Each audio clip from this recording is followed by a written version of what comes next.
Brothers and sisters, welcome, finally, to the 2020 Capital Region Thomas Edison Music Awards Show, or as we call the Eddies. Third time's the charm, as they say. We want to give a big shout out, of course, to KeyBank, who believes in the power and the magic of live music. And without their assistance, this would not be possible tonight. Now, the Eddies were supposed to, of course, take place in late April of 2020.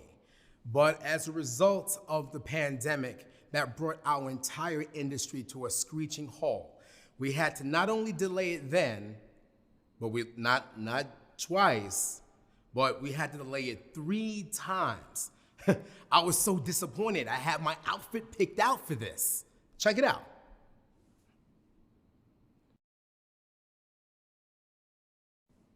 Dope, right? I was so looking forward to wearing that. But we not only got shut down once, twice, 3 times. So because this has now become virtual, I decided to dial it back a little bit because I can feel my mother smacking me in the back of the head. And we know that because of this pandemic, so many careers, jobs, livelihoods were just devastated. But as we know, the 518 reigned supreme. It did nothing to stop creativity, collaboration, and progress. We just had to find a new way. So tonight we celebrate the 2020 Thomas Edison Awards, and we are going to represent with 4 live performances built on 150 artists that were Eddie's finalists. We also have represented in the building today, of course, keeping COVID guidelines in mind, represented 20 people from venues, artists, promoters, music journalists, talking about the highs and the lows of the previous year, since we've all pretty much haven't spoken to each other since the last Eddie celebration in 2019 at Proctors. But today, we are here at the newest venue to the 518 Universal Preservation Hall. This outstanding and fantastic venue also houses the Hall of Fame, is exactly how we're gonna get down tonight. So what are we waiting for? Let's get it popping, as they say, as I turn the microphone over to 2 Eddie Award nominees for radio DJs. And by the way, since they are repping the 518, we gotta show them crazy love. So ladies and gentlemen, at home and upstairs in the Great Hall, show some love for Andy Gregory of WEXT and Jeff Moran of WEQX. Let's get it poppin', fellas. Holla.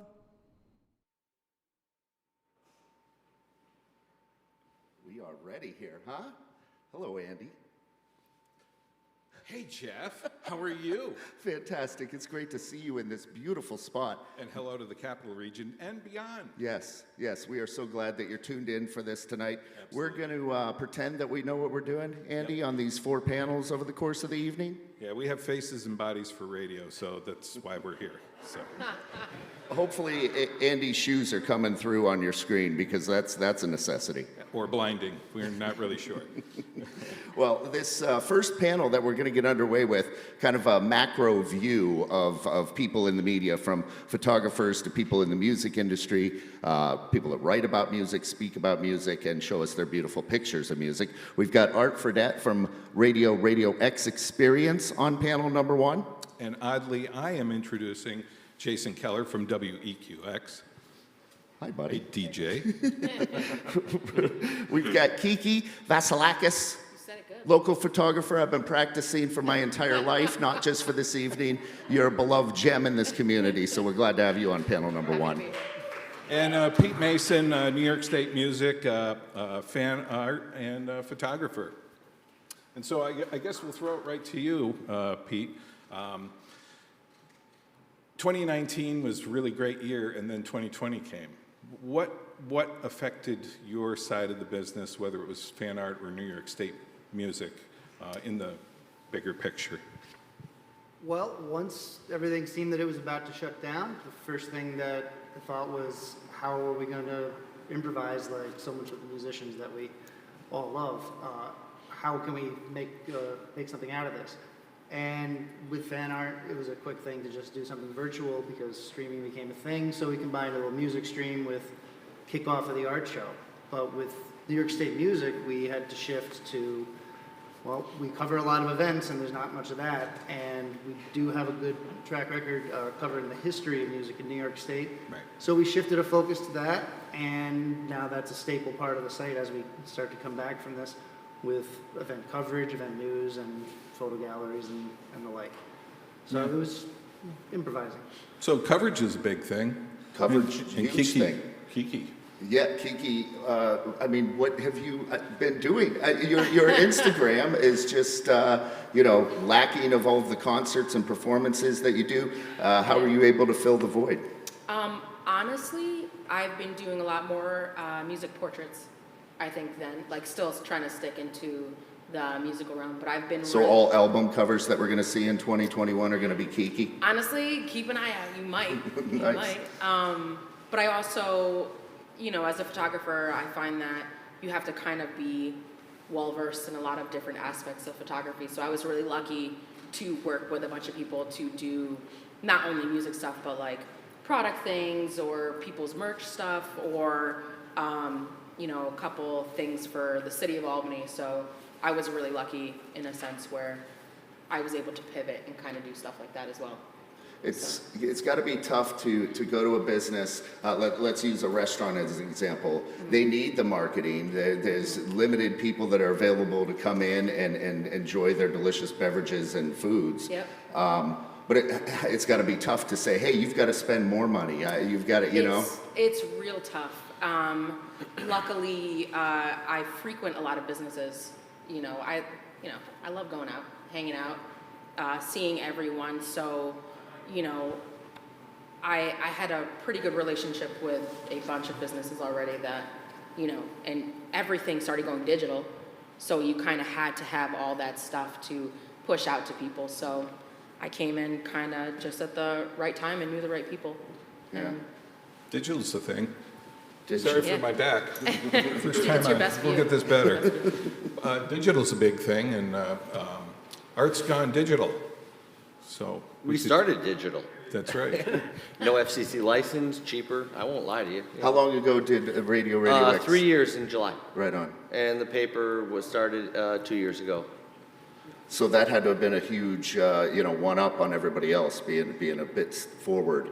Has anything changed during the pandemic with you already being digital? Well, no. We've seen some growth because people were home more. They were looking at what we do. We were lucky they're cruising the web. The thing with the most interesting thing about this whole thing digitally was watching the bands, from established artists in our area to up-and-comers, to just get out there, embrace this, do live streams. A lot of the people in this room did incredible live streams, and people that we can't even think to mention. They just did it. And that gave me a lot of energy to go out and, we got to talk to that one for the paper. We got to talk to that one for the station. So it pulled me to them. They're digital more than mine. So that was really cool. It seemed, at least what I was catching, and maybe tell me if I'm wrong, that most large national, international bands weren't doing anything. And those are the bands that seem like they would be most well fitted to do that. They've got the infrastructure and things like that. It was the up and coming bands, the ones that were really hungry and didn't have anything that did the digital. Just like punk rock, it was DIY. These kids, these people went out and did it themselves, made it happen. And the established people were quite often sat there twiddling their thumbs. They didn't know how to move. They didn't know how to be, Amazon versus Sears. Right. Youth helps on that, doesn't it? Well, you would know, Andy. Sure. So with that, we'll go to more youth, and we'll go to Rudy. Yes. And photos. You've Photos. taken I've bunch. been lucky. I had a day job, so I didn't have to sweat. I reevaluated my old catalog and got acquainted with more software. Some of the early work technically was not that great. I've been able to improve it.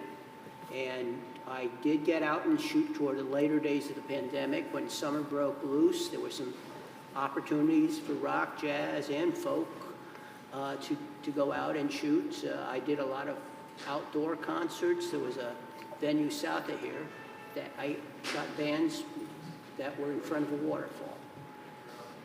Very unique. Yeah, Yeah. yeah. And some of the live streams I was fortunate enough to. Can we watch that show? Is that art? Where is that? Well, I'm not going to ask Keller anything because everyone will just accuse me of throwing him softball questions. Well, so. throw him a softball. Come on, that's why we're here. How tall are you, Jason? 5'10". Okay. Shoes or no shoes? No shoes. Very good. But I know working with you at EQX, Keller, seriously, one of the first things you said as broadcasters, it's very important to have the proper tone. And I think that was something that we've carried through over the course of the last 14 months or so. It's all about tone. All about tone in the sense that no matter what radio station you work for or whether you think you have a large audience or not, you can never forget that when people are living or working, they hear your voice, and if you project some sort of crazed lunacy, like you're freaking out, that doesn't sound right coming from the radio. So whatever you did before, however you've sort of trained yourself or like the personality you've developed into, stick with that even though the words are changing. And I think that's part of the intangible fabric that connects your audience to you is when they're listening to a host, again, it doesn't matter what the station is, at least they think, okay, this person's kind of got it together. They're telling me about these new storylines and things that are making us nervous, but they still are staying steady. And to Jeff's point, that was an early discussion we had about, hey, I know we're all like, where's the toilet paper? We're all feeling it. But when you're on that microphone, remember those words have impact. And I think we did a very good job. A lot of stations did. I can only speak for EQX, but a lot of people did. I think media in general took the pandemic and ran with it and treated it as the problem and that it was. So. And not just the pandemic, I mean, all of these social injustices that have happened over the course while we're fighting a global pandemic as well. I wonder if anybody wants to talk about that experience. And, you know, you need to cover a story, and if you're covering it through pictures or print or on the radio through a microphone, you know, fighting the urge to tell your side of the story as opposed to realizing that there's two sides to every story. And I wonder if anybody wants to talk about how they got through that challenge, even though we're not even close to being at the end of that challenge. You mean like documenting? Yeah. Speaking from experience, I just know that you just have to be super genuine about it and just let your own ego and yourself kind of go and just really document what's happening. And you know, sometimes it does get scary and intense, and there's just a lot of passion and happening, and so you really just have to kind of go with it, you know, and not have any preconceived notions about like what's going to happen and whatever, and just go and document and, you know, not be too loud, if that makes sense. Like, don't take up too much space. For me as a photographer, you have to be a photographer in that, and in that sense, like you kind of have to just be there but not be there, if that makes any sense. I like that a lot. Don't be too loud. Yeah, don't take up too much space. It's not my space. Pete? Yeah, I think what connected to the photography piece, on the writing end, it was taking a look at, you know, how everything unfolded last summer and making sure that we were representing representing the diversity that is out there, especially throughout the state and throughout the region, because if anything, this state, and especially 518, is an incredibly diverse, musically diverse region, and you know the whole state's a melting pot going back, you know, 400 years.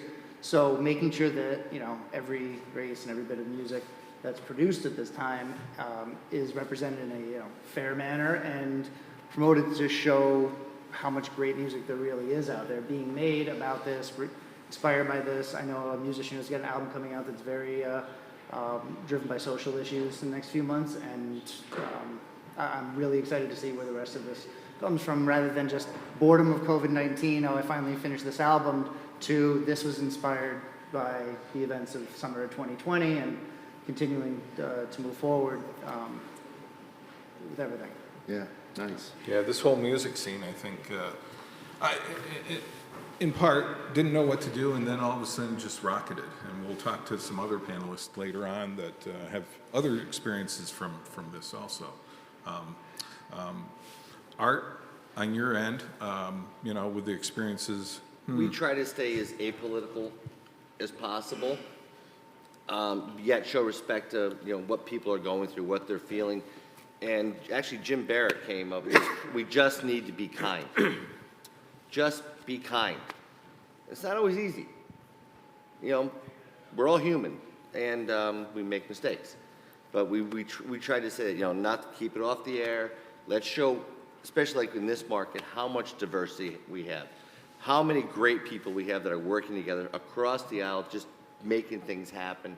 And just, like I said, be kind. That was the whole mantra for the whole summer and going forward. Be nice. Be nice. It doesn't hurt. And this year, too. Yeah. Can't hurt. Right, not at all.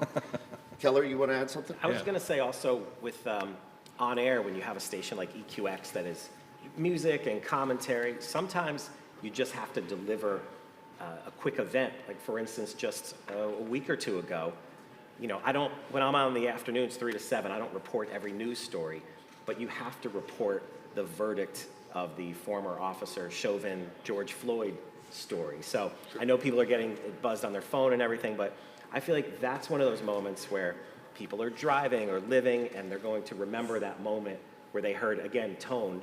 I'm going to deliver it, and I take very particular notes about the charges and this was this, and then I kind of just move on past it, because when a verdict comes down, you can get the commentary anywhere, but sometimes you have to just deliver something because it's that big. So that's something we did just a couple weeks ago, and I felt like that was an appropriate move. We're going to be moving into our first musical performance of the evening, but I want to give Rudy a chance for some closing comments, perhaps. Well, as a photographer, I try and capture feeling as well as document the event. And I think I got a little more sensitive with the few events that I'm covering. I'm not cranking things out. I believe a lot of the other photographers are doing this. That's part of the history of photography, documenting the feeling as well as the event. Nice. Excellent, excellent. Well, we certainly want to thank all 5 of you for thank you very for much. being a part of this, and you can go enjoy the evening that we're about to get into. Yeah. Yeah. And I think we have a performance right now. It's Garland, right?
your phone.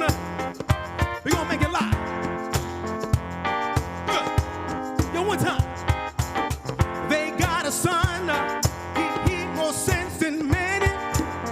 His patience long, but soon he won't have any. To find a job is like a haystack needle. But where he lives, they don't hire colored people. Living just enough for the city. Come on, everybody at home, everybody right here, sing along with us, y'all. Living just enough for the city. I'm living just enough for the city. I'm living just enough for the city. I'm living just enough.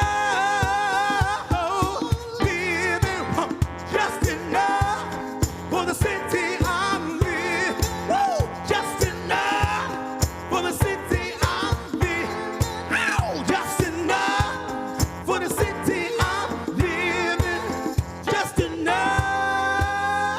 Ba-da-dum, ba-da-da, ba-da, ba-da, ba-da-da. La, la, la.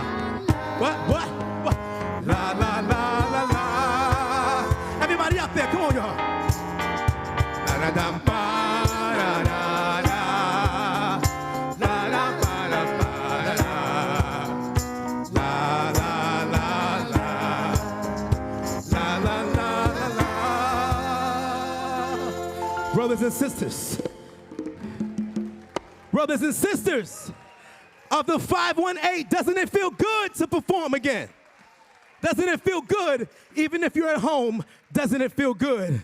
You know why? Because we're living just enough for the city. I'm living just enough.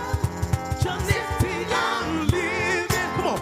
Just enough for the city. I'm living just enough. Yo, break me down one time. Ladies and gentlemen, we have an exciting show for you this evening. My name is Garland Nelson, your host of the 2020 Thomas Edison Music Awards. Make some noise if you're feeling good out there, even if you're at home. Come on. We're going to tribute and shout out the 518. We're going to celebrate all the amazing artists, industry officials, everybody from venues to promoters here at the 518. Break me down one time, ladies and gentlemen. But we're going to turn it over so we can get to the music awards portion of the night. I want you to make some ridiculous noise, even if you're at home.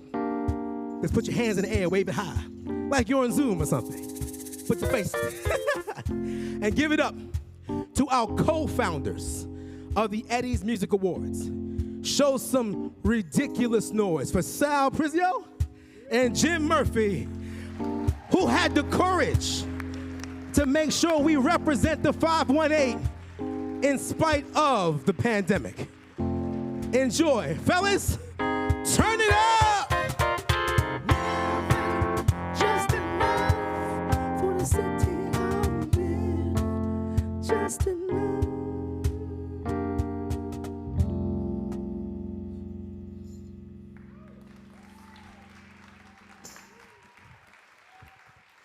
All right. Please give it up one more time for Garland Nelson and the band. Whew. I have to say, before I get into some of the things I want to say tonight, as far as our awards are concerned, this is the third attempt Jim and I have had at getting this award show off the ground in the midst of a pandemic. And though we can't have this room fully packed tonight, it is an honor and a privilege to actually get this thing off the ground and present all of these fantastic awards to all of these deserving artists tonight. So, let me get started.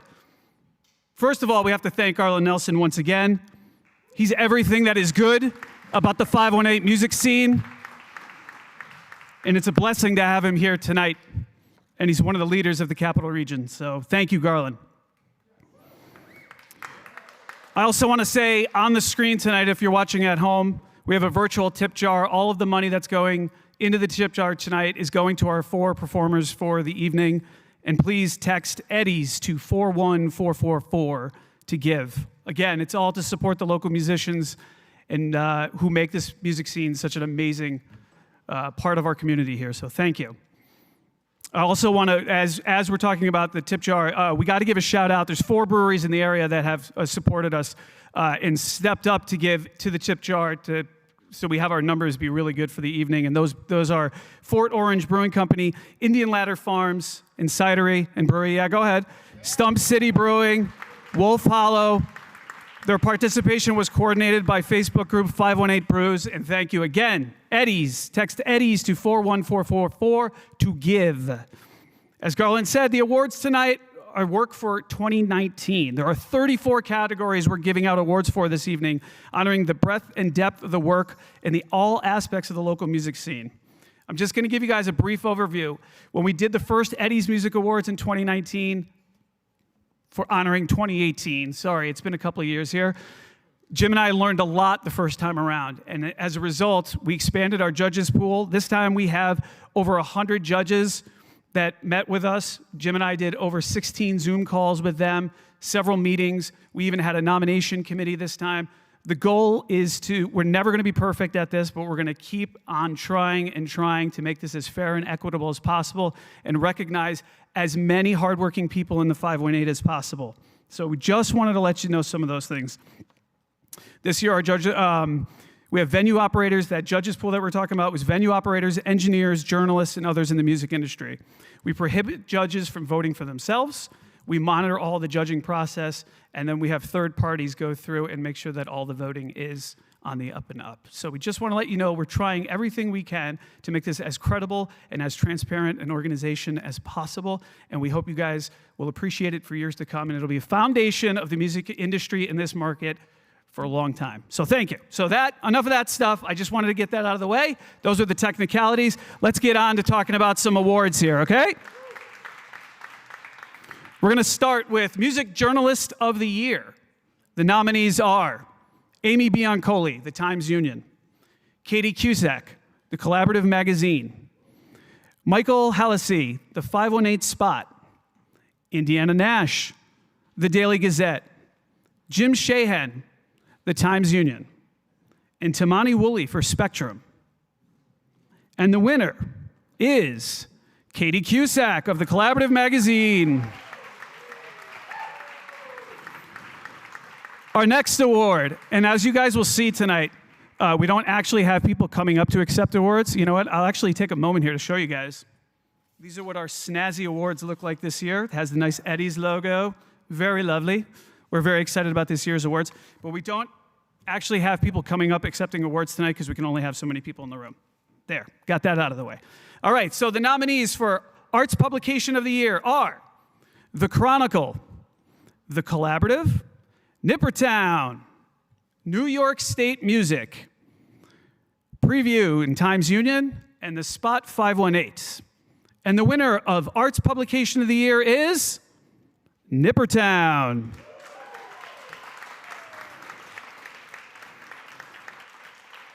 Now, we have a few of these fine folks in the audience tonight, so I hope there's no fistfights over this one. So Radio DJ of the Year is our next award that we have up.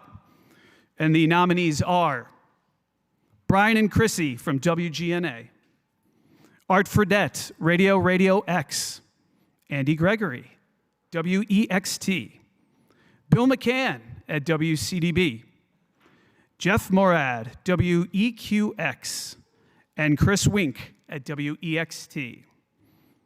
And the 2020 Eddies for Radio DJ of the Year is Chris Wink, WEXT. All right, the 2020 nominees for Radio Station of the Year. Radio X, WCDB, WEQX, WEXT, WGNA, and WVCR. It's like an alphabet soup. And the winner is WEXT. And WEXT is in the house tonight. Congratulations, guys. All right, the Eddies 2020 nominees for Photographer of the Year. I think half of the nominees are actually in the room tonight taking pictures of this event, which is awesome. Photographer of the Year. All right, so our nominees are Frankie Cavone, Dave DiCrescente, Rudy Liu, Andre Pilarchik, Shannon Straney, and Kiki Vasilakis. And Photographer of the Year goes to Kiki Vasilakis. We're going to have many more awards to give out tonight, but please give it up one more time for my very dear friend, the one and only Garland Nelson, to take us on with the show.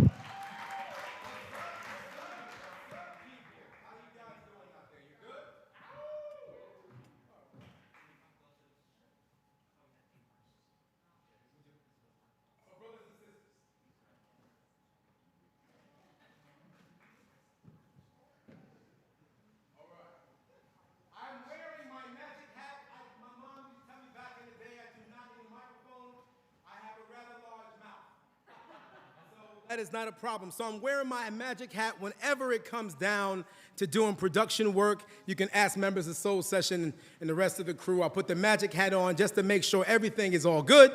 But that's what we're going to do tonight. We're going to talk about and acknowledge all the hard work, the culmination of a lot of efforts, all taking place right now.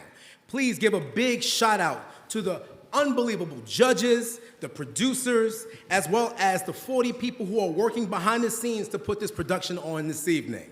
We're going to give a big shout out to those of you at home. You wouldn't be seeing it without this group, Chromacast. They are an up-and-coming organization in our area that's doing great things. They specialize in music videos and everything else. So let's put our hands together for Chromacast right now. Because without them, you wouldn't be seeing us right now online. Now, as you can see, I love the fact they got all these beautiful lights on me, lighting up my hat. But we sound good and we look good primarily because of two dear friends of mine and their organization. So please show some crazy love for High Peaks Event Productions. They're up in here. We've all benefited, let me tell you, doing things all over the area. And I call this the big up. So you'll hear me say this tonight to kind of keep a little urban flavor. Instead of saying thank you, I say big up. So again, big up one more time for High Peaks Event Production staff. Big up. We're also going to give a big shout out or a big up to the Proctors Collaborative because they made it possible to be in upstate New York's newest amazing facility here at Universal Preservation Hall. So Proctors Collaborative, it's a big up. Now, I don't know about you. What makes the 518 so special as far as I'm concerned? It's about the diversity of music that we have here. So you make sure you know, in addition to the panels that we have going on, we have incredible talent. One of which we have coming up, the 518 country music star that we got representing here, Marty Wendell. So you be sure to hang out with that, turn up the radio, the sound bar at home if you have it, and we're gonna turn it over right now to our homeboys over here, Jeff and Andy, for the second panel discussion. Thank you. Thanks, Garland. Yeah, thank you very much, Garland. Make sure these mics are on. Yeah. Yeah. As opposed to making sure they're off when we go over there and talk about everybody. Yeah. Yeah. Yeah. It's not true. We did do that. It's not well. true. Anyway. Who do we have up Well, here? we've got our second panel of the evening. I'd like to introduce first off, your resume is ridiculous. Congratulations on the release of your stand-up comedy album, which just came out a couple of weeks ago. It's Aaron Harks, everybody.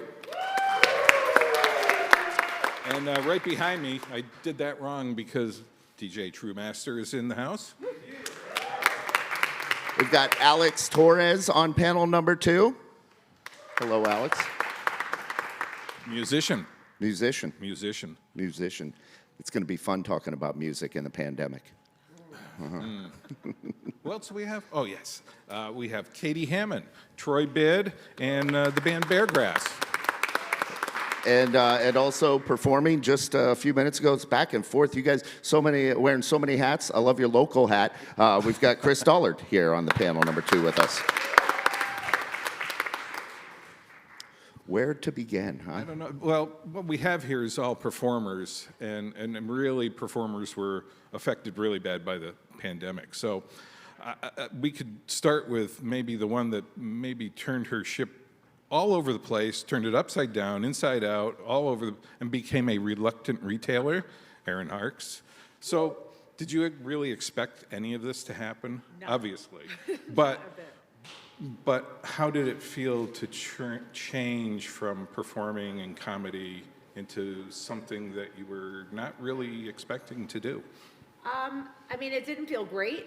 Obviously, we choose, if we're lucky enough to be talented enough to be a performer, we want to pursue that as much as we can. But not having to go back to work for someone after being self-employed for 7 years, that part felt really good. And not having to, like, that was the scariest part, because I had, even my old boss was like, you know, hey, if you wanted to come back, and I was like, I could just imagine them asking me how it would be different this time, and I'd be like, well, I'm going to be much more difficult to work with, you know.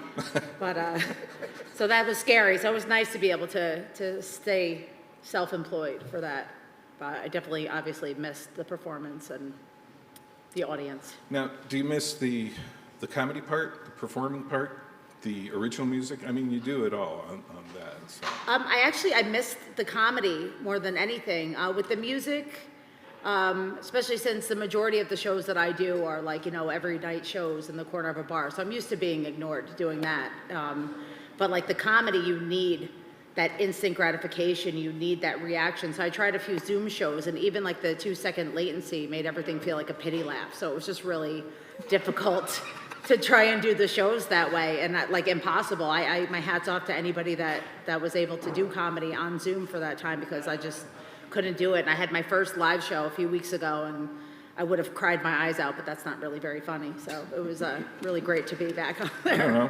Well, in addition to us needing music during all of this, comedy certainly was something that we've all could have used. So I'm sure you would have loved to have been able to go out and give people exactly what they needed. I really would have, yes, for sure. Yeah. So I wonder if anybody on the panel didn't have a day job prior to this, but then had to go get a day job? True? Yeah. What did you do?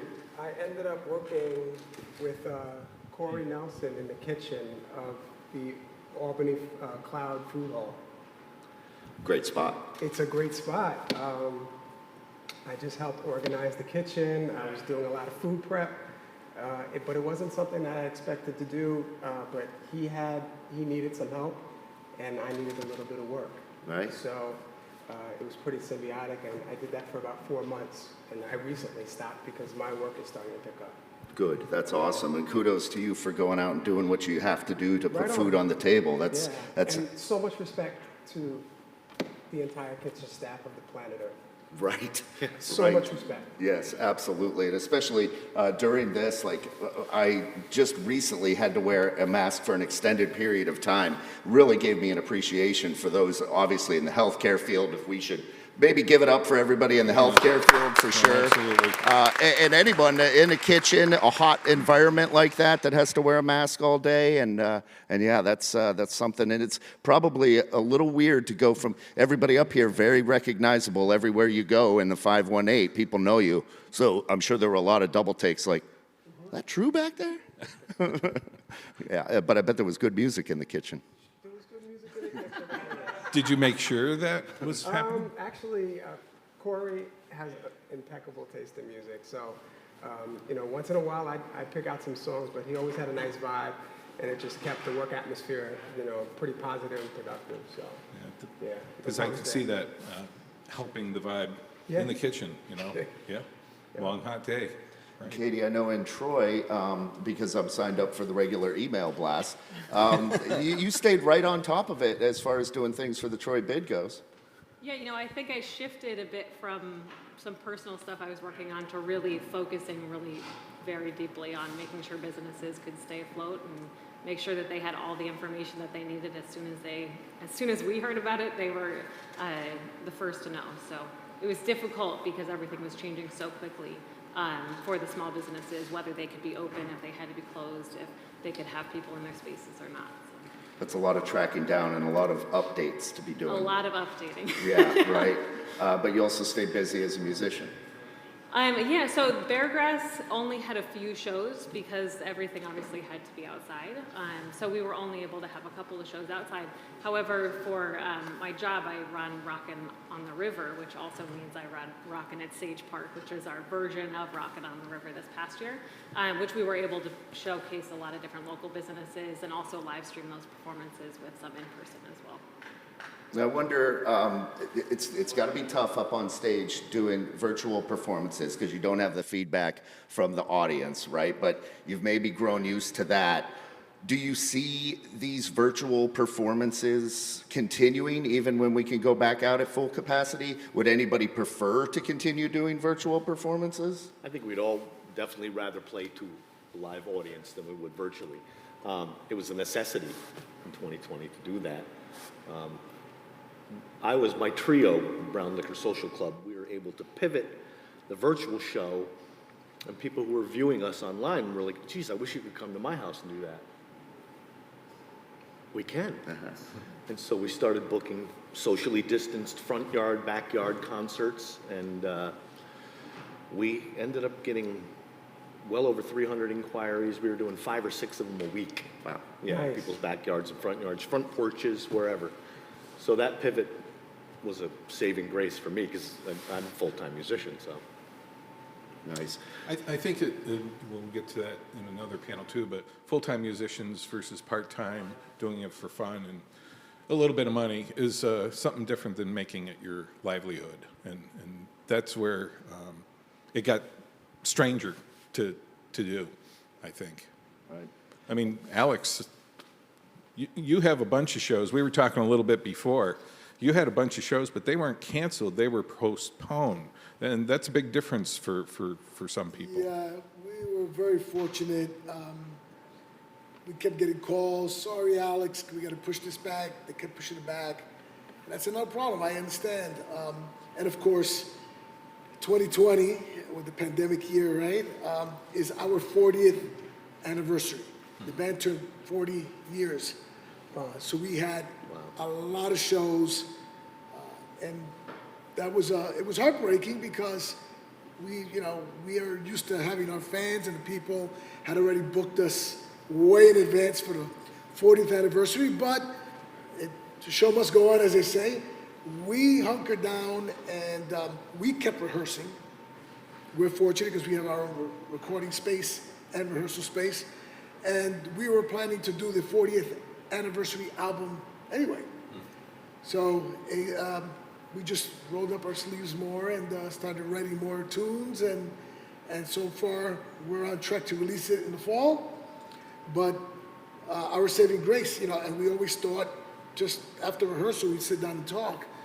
And one thing that is also very important that, as artists, we question, we go against the grain sometimes, right? Or most of the time.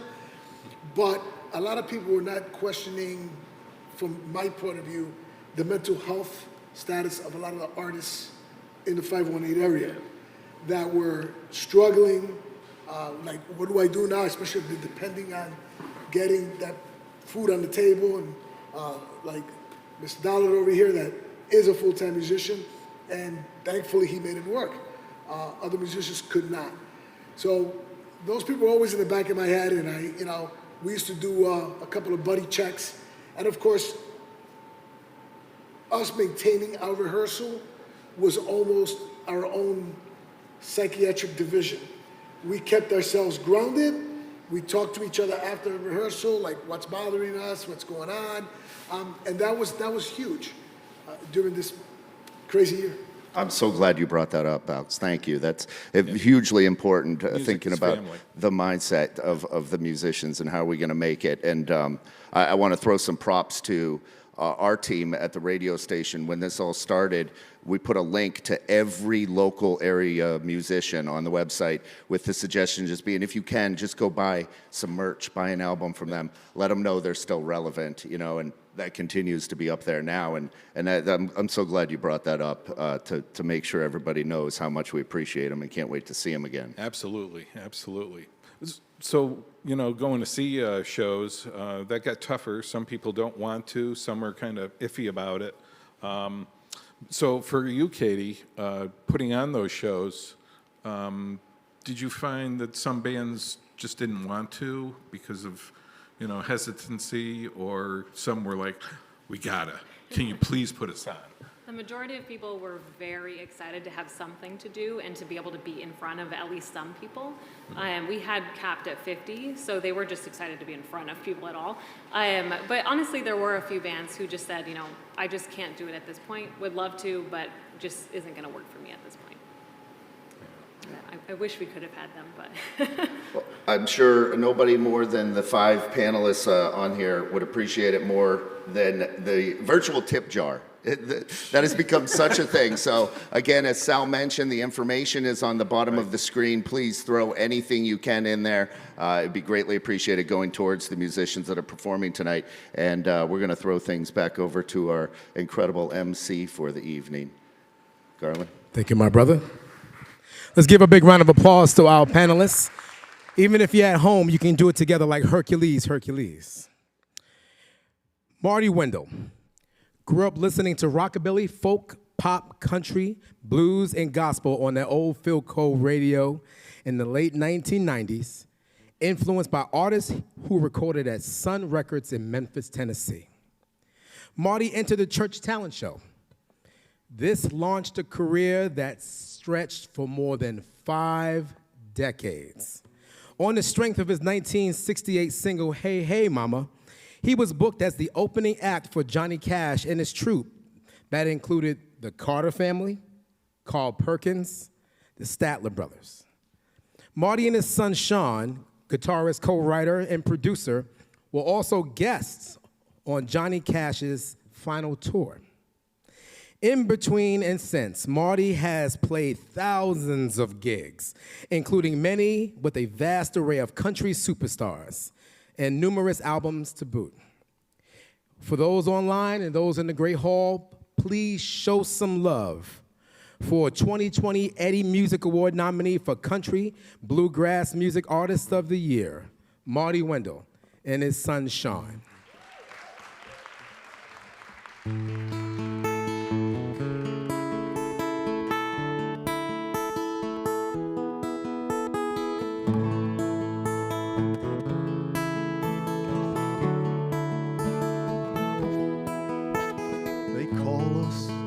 Baby boomers, born just after the war, in a time of great prosperity, better than before. In school we held our bomb drills as we learned our ABCs. Then came the birth of rock and roll, and we got our first TV. After high school, some chose college, others went to work. We could see our world was changing. Change so often hurts. Then some, they went off to Vietnam. They never did come home, while some held marches in the streets, believing it was wrong. There ain't much my generation hasn't seen. We've had our share of sad times. We've had our hopes and dreams. We're all a part of history that no one can repeat. The 20th century's over, but we're still standing on our feet.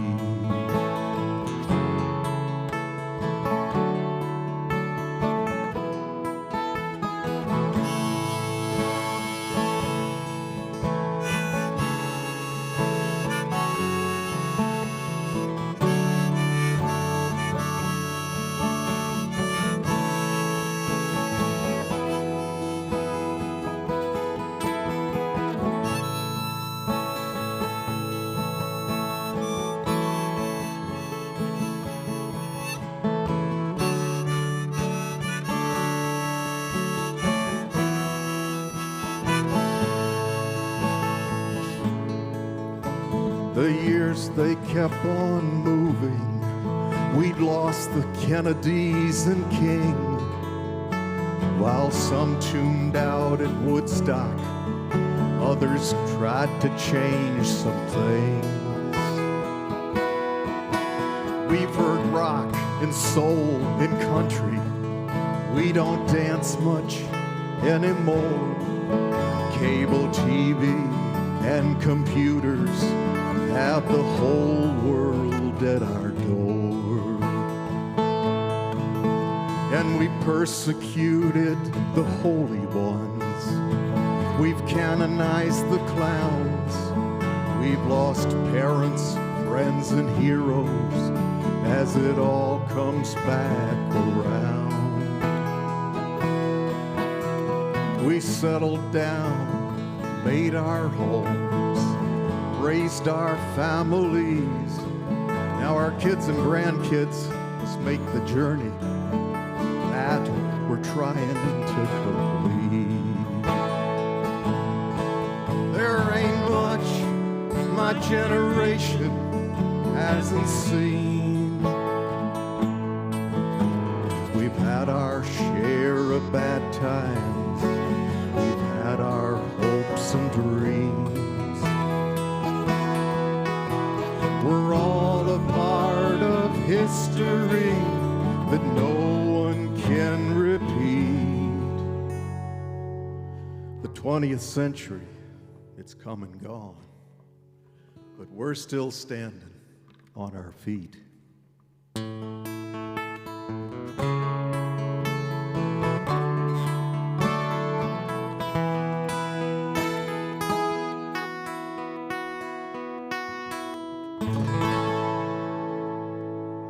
Yes. Thank you. Yes. Thank you. Yes. Amazing. Amazing. Absolutely amazing. Hi. Thank you. I was getting it did the other day. Well, I just want to remind everyone, if you want to support Marty and the other performing artists tonight, make sure you text Eddies to 41444. That is EDDIES to 4144. Again, it takes community, ladies and gentlemen, to make a award show like this happen. Some would call it takes money to make an award show like this happen. But we want to make sure that we give a loving shout out to KeyBank for believing in the magic and the power of live music. So put your hands together. Hercules, Hercules, put it together, people. Now, in addition to taking resources to put it together, it takes the ability to get the word out.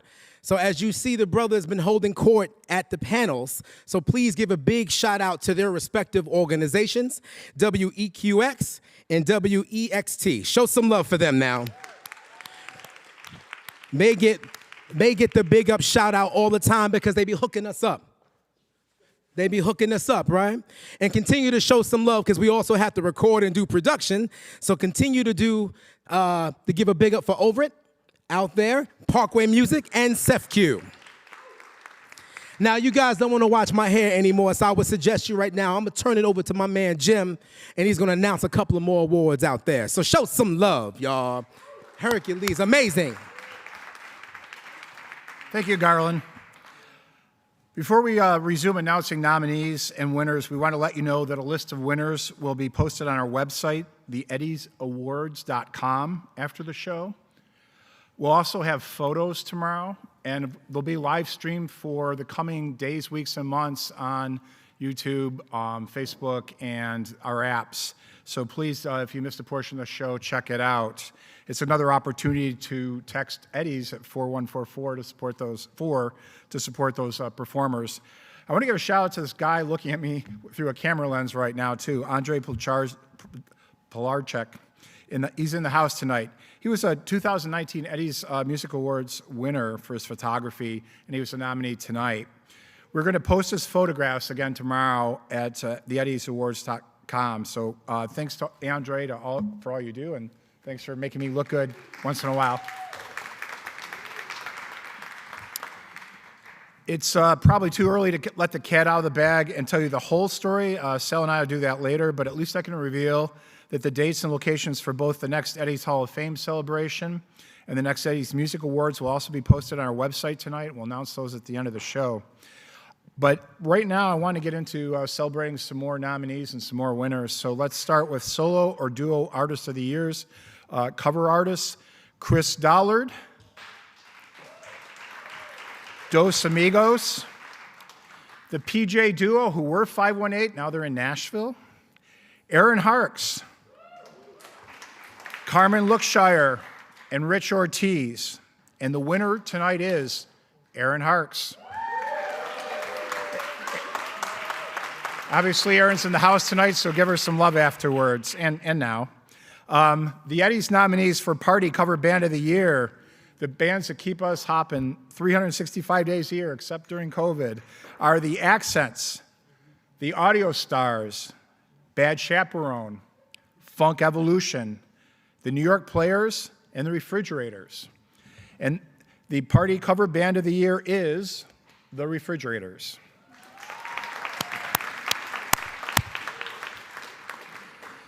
A new category this year, judges want to honor the great country cover bands in the 518. So the nominees for Country Cover Band of the Year are Big Sky Country, the Kyle Gulp Band, Moonshine Junkies, the Red Haired Strangers, Skeeter Creek, and Whiskey Highway. And the winner is Skeeter Creek.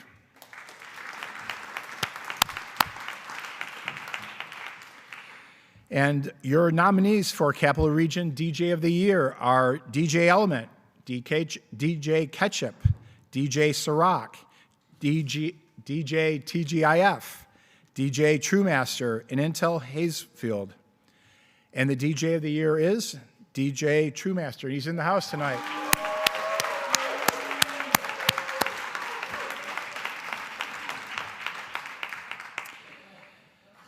The nominees for Eddie's Hip Hop Rap Artist of the Year are JB, a.k.a. Dirty Moses, Johnny Two Phones, Katani, Ozzy, Promise the Unbreakable, and Sully Paper. And the winner is JB, a.k.a. Dirty Moses.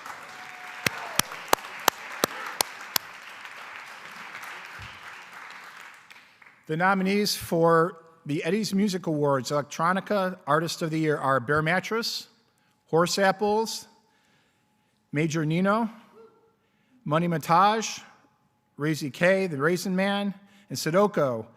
And the winner is Bear Mattress.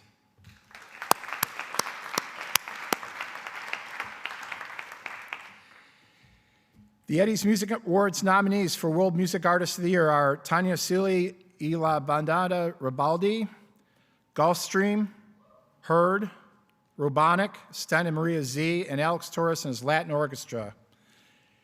And the winner is Tanya Sealy y la Banda Ribaldi.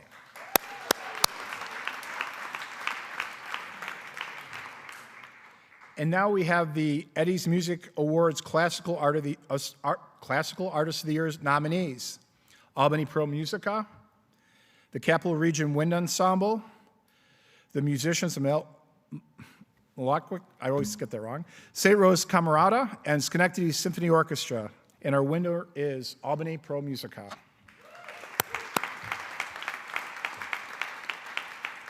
And the final category in this batch of awards is the 2020 Jazz Artist of the Year.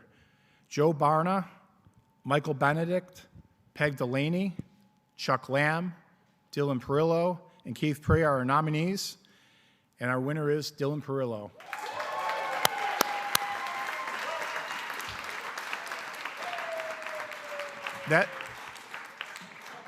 That's a lot of nominees and a lot of winners so far, but we've got 20 more categories to go. We're celebrating over 150 nominees tonight and 34 winners. So hang in there, folks, and please text 41444 and support the artists performing tonight. I want to take it back to Garland. Thanks a lot, Jim. Let's give our winners a big round of applause. Straight up, Promise the Unbreakable. He's prolific. He's recorded a dozen or so mixtapes, EPs, and an album. He has 2-time Eddie Music Award nominee for the best hip-hop rap artist. I need everyone to make some crazy noise and show some noise, some love, as I call a holla back welcome for Promise the Unbreakable.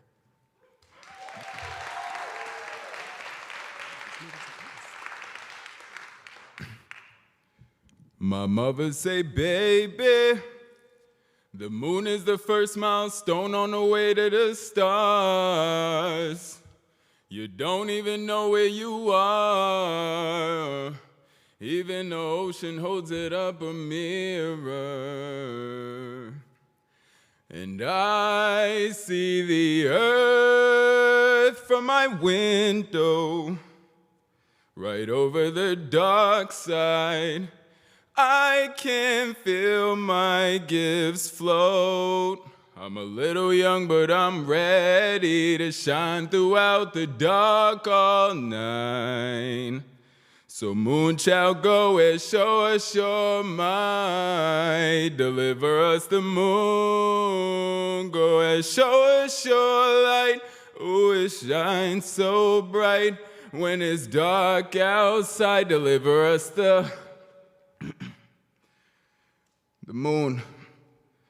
Blood moon up in the sky look like the bat beacon. We ain't know we could repent if we talked to the deacon.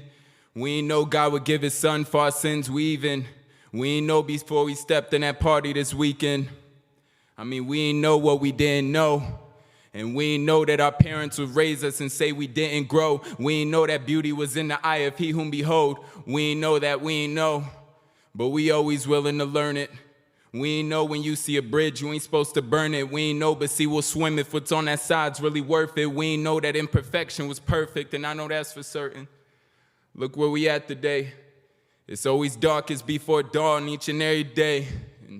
And today's the tomorrow we worried about yesterday. Those mean old yesterdays. I just pray that tomorrow's better than it was today. It was all good just a week ago. Where did time go? I ain't felt this good in a couple days or a couple years. I don't even know life had happened so fast. Swear I was just inside my room, I just wrote my first rap. I swear I blink and I'm in middle school, trouble in class. I swear I blink again, my firstborn child in my lap. I blink again, my firstborn son and his mother tucked in the cover, door closed and heater on blast. I blink again and had my twins got us out that madness. I had us talking Tahoes, Beamers, Benzes, 2 wifeys, and then I blink again and find out there's a triplet. I find out there's a triplet with the twins I ain't know they had, you know. It's hard stuff here. And it always feel like someone around when I'm all alone, you know. Like someone else is pushing my pen when I'm in the zone. Like if I had another me in the day, we could build a Rome. If I had another me, then life wouldn't feel catacomb. If I had another me, on my angle would be shalom. If I had another me, wouldn't hurt me that Pop was gone. If I had another me, Mama's house would have felt at home. Would have had someone to fight by my side, I was on my own. Letters from my pop as I'm staring into this phone. So many bones to pick, like a dog trying to pick a bone. Now I stare at this phone, then I stare at that empty throne. And all I know is when I come through, they better go prone. This ain't no words or sticks and no stones when I'm speaking on. Nothing personal, just some anger I'm taking out. I just wish that I would have known that I'd be by my lonesome. Wish I would have known that I wouldn't feel wholesome. And wish I would have known that the world would be staring at me every second like I stole some. Wish I would have known. I ain't Naruto, but there's so many clones. If we on borrowed time, then my memory's loaned. All of this is God's at the end of the road. I give credit where it's due at the end of my show. But for now, I guess we'll just have to see how it goes. I missed out on love that only a brother would know. Arms around my brother's necks like a brother would show. And y'all not being here is a load that big brother can't even hold. I'm 26 now, big brother is getting old.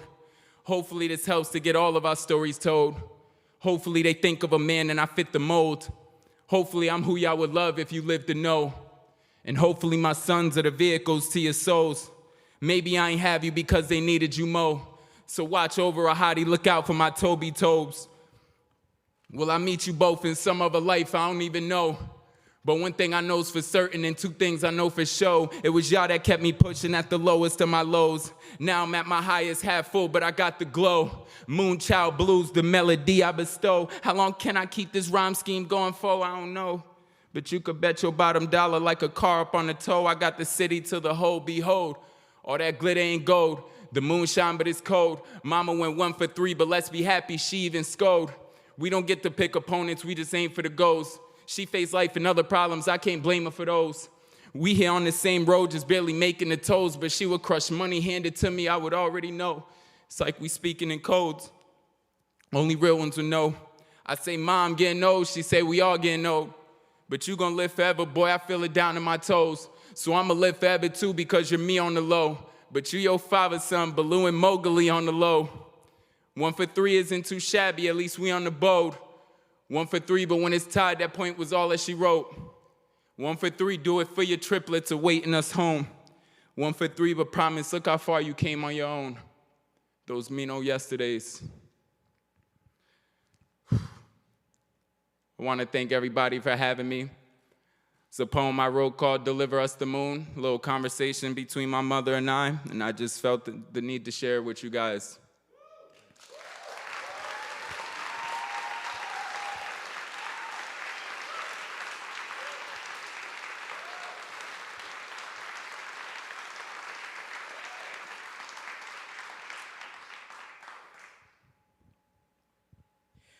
Show some love.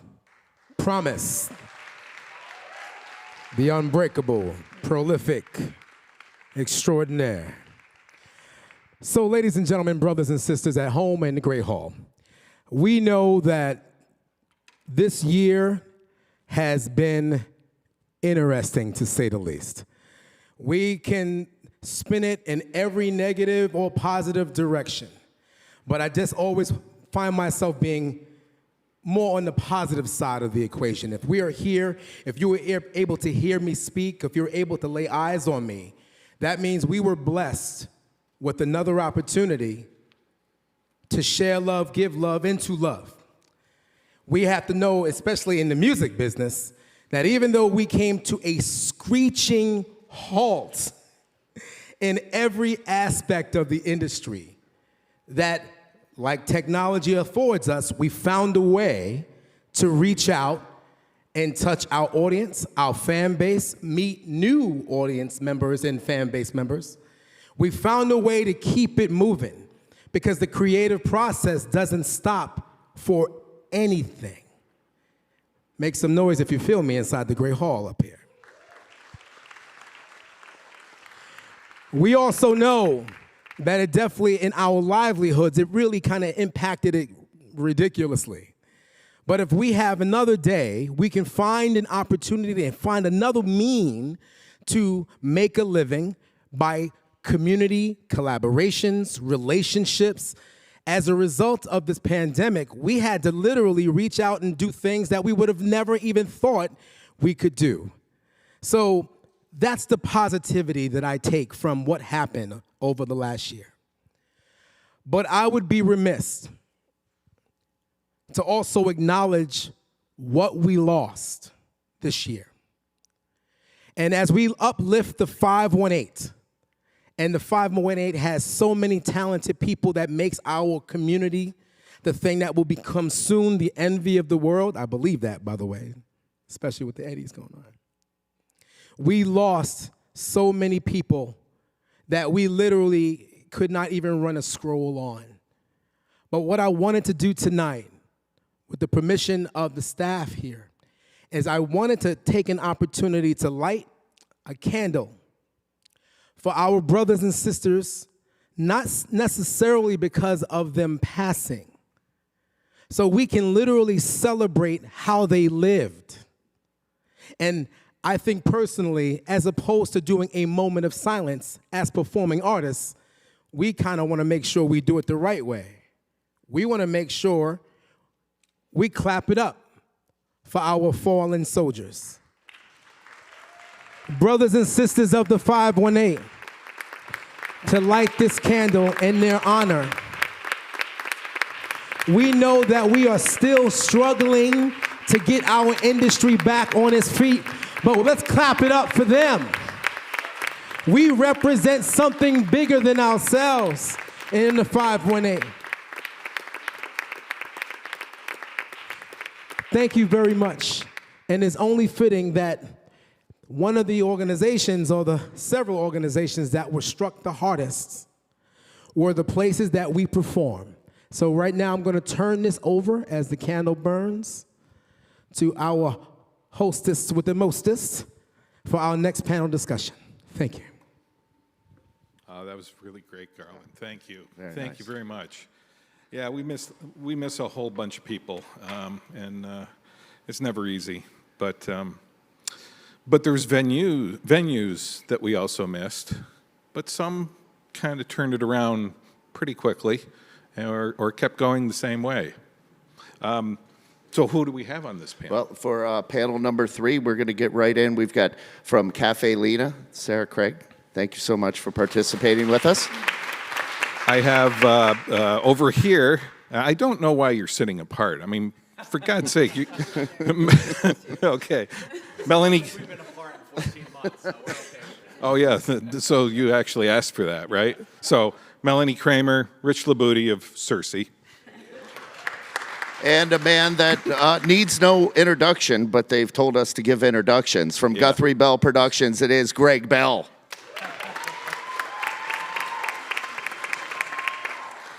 So we have a promoter, a venue, and people that play in venues. And your own place became a venue. Was that a big turn for you guys, switching from being road dogs to house dogs, basically? Yes. You know, we average about 250 shows a year nationally, normally, and we played no shows this year. I have some health concerns, so I'm high risk, so we stayed home and we did weekly live streams, and they turned into what we started calling Saturday Night Live Streams, because we started bringing in our theater backgrounds and doing skits. And as Aaron Harks mentioned earlier, it was odd trying to do comedy and skits without hearing an actual live reaction from people. And when you're live streaming, there's like a 20 to 30 second delay. And so we always kind of hung in those seconds going, oh, we're not really sure if we jumped the shark here. And well, we knew that we had turned a corner when we were doing, you know, very traditional, you know, 12 to 15 song live streams. It's funny to think of those as being traditional now. But we knew we had turned a corner when in 14 months we went from having one wig each to about 20 wigs each, because our wig budget went up dramatically so that we could do all these crazy skits. So that was, we felt that we had jumped the shark. But it ended up being really fun for our fans, because when you tour, you know, one night we'll be in Tucson and the next we're in Santa Fe, so we could literally do the same group of songs and playing for an entirely different group of people. But with the live streams, we were getting, you know, lots of the same people coming back every week, which all over the country. Yeah, which we were really happy about. Yeah. But we felt like we wanted to make the show a little bit different every week, so acting became part of our Themes lives. and all sorts Yes. of things. Yes. But it became this really great therapy session for all of us, because there was a lot of love exchange, not only between the fans and us, but also just amongst the fans, and we became this community that really helped each other through a pretty heavy year. So, yeah. Cafe Lena has its own family almost too, and you guys were able to do a little bit of both, and mostly a lot of live streams, but Yeah, we went back did to a lot live. of live streams. We tried to put out something every day.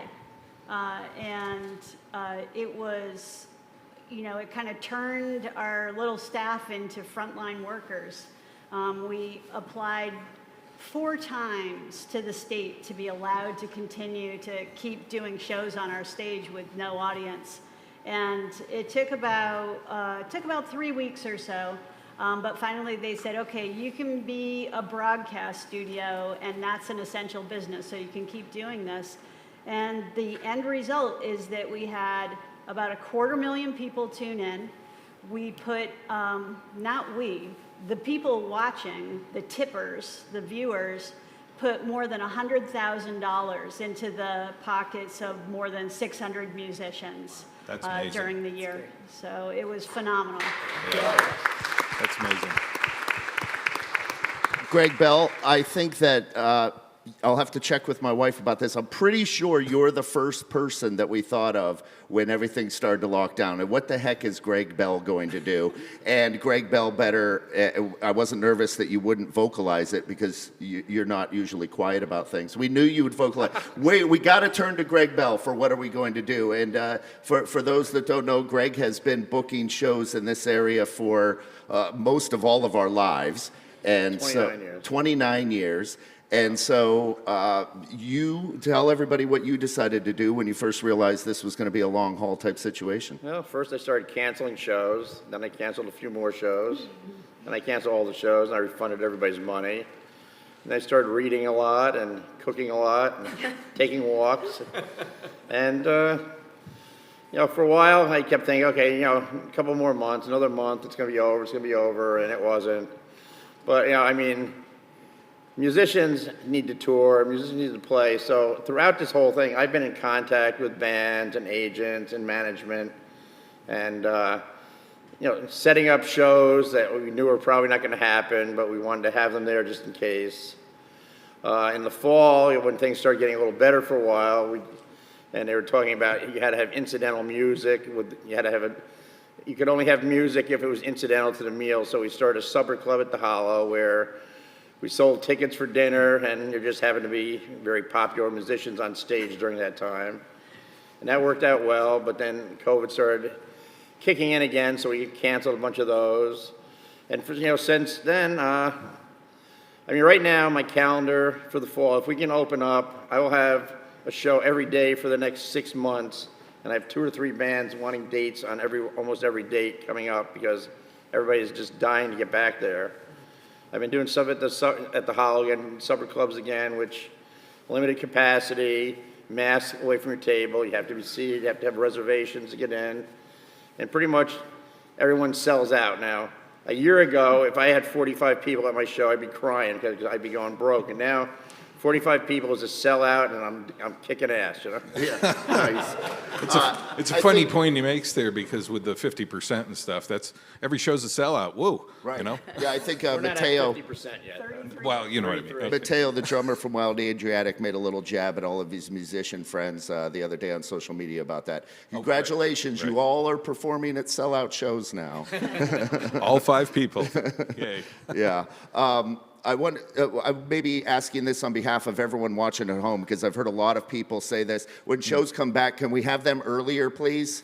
Because most virtual performances start earlier now, and we're not, staying up till 1 or 2 at night. Greg Bell, what can you do about that? It's amazing because the supper club shows, and I've been doing some stuff at Putnam Place where you can do some limited capacity also. And the doors are at 6, the shows are like 6:37. And unlike most shows I've ever done in my life, everybody comes on time. It's unbelievable. They're all there right at 6. They leave when the show is over. And I thought, this is going to be great. I'm going to get home early. But then I just sit there and drink and still get home late. So. But, people have been really excited about the early shows. So I think we'll probably continue doing supper clubs for people who like to get out early, and then hopefully go back to doing shows for the people who like to come out at 11. I'm seeing kind of like a throwback way back when to 2 shows a night, the early show and the late show. Well, it used to be like that all the time. Right, exactly. So when we're talking shows, we have to also talk about the van.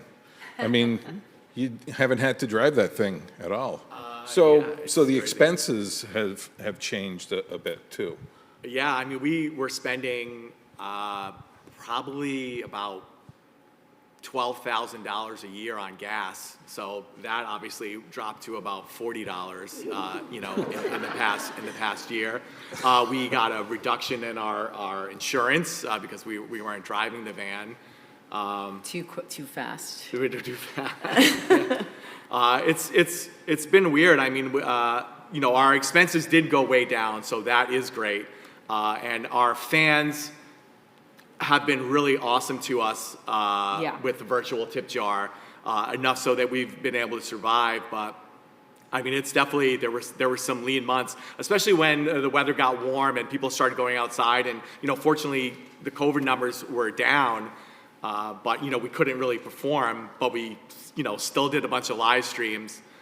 So it was challenging, but, we were healthy, and we were happy because we were together. So we made it through. Try not to complain. Yeah. Yeah, we actually, we've gotten some really great feedback from the fans that don't live regionally because they were able to see us every week. And so for us, live streaming is going to become a part of our regular routine now. Not every week. Obviously, we're excited to get back out on the road and see humans. This is the most humans we've seen in a year. Sorry, it's us. Yeah. Apologies. So, I mean, we are excited to go back out on the road, and we have some fans that have offered up their houses and their porches to kind of do impromptu live streams along the road. So it's going to become part of our thing. We're excited about that. So I wonder, Cafe Lino or Greg, any of your shows, will you, as they're going to continue to keep their toes in the virtual world, will you do that for some of your shows? Yeah, we've actually been live streaming all of our shows since 2012. So we already had that whole operation going. That's why we were able to pick up right away. And we'll continue to live stream. So while we're not going to move our shows to 6 o'clock, you can watch them the next day on YouTube if you want to. You can watch them at 11 in the morning if you want to. Nice. That's a little early. Greg, any thoughts on? I mean, it pretty much is going to depend on the musicians. If they want to stream it, we'll stream it.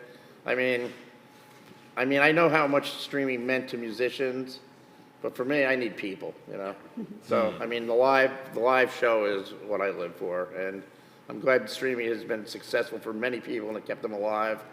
But if I never saw another stream in my life, I would not be unhappy. Yeah, I hear you.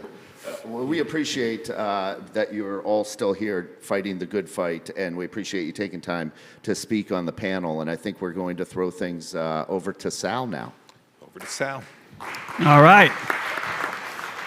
Thank you, gentlemen. So like I said earlier in the broadcast, we received lots of feedback from our first time around of doing the Eddies Awards, and as a result, we made some changes. And some of the changes we made is we changed some of the categories we're doing this year. So we have the category of On the Verge presenter, which is the up-and-coming presenter in the market this year. We have Music Recording Studio, which was an oversight on our part, so forgive us for that one. We have the Best Country Cover Band and the Best Hang. And what we mean by the Best Hang is, where's the place that all the people in this industry go to hang out when they're not doing this stuff that we all do? So with that is our next round of nominees. So first, our nominees for On the Verge Presenter of the Year are Asylum Albany, B-Side Cassettes, Chateau Shows, The Little Booking Agency, A Place for Jazz, and the Super Dark Collective. And our 2020 Eddies Award for the Verge presenter is, On the Verge presenter, excuse me, Super Dark Collective.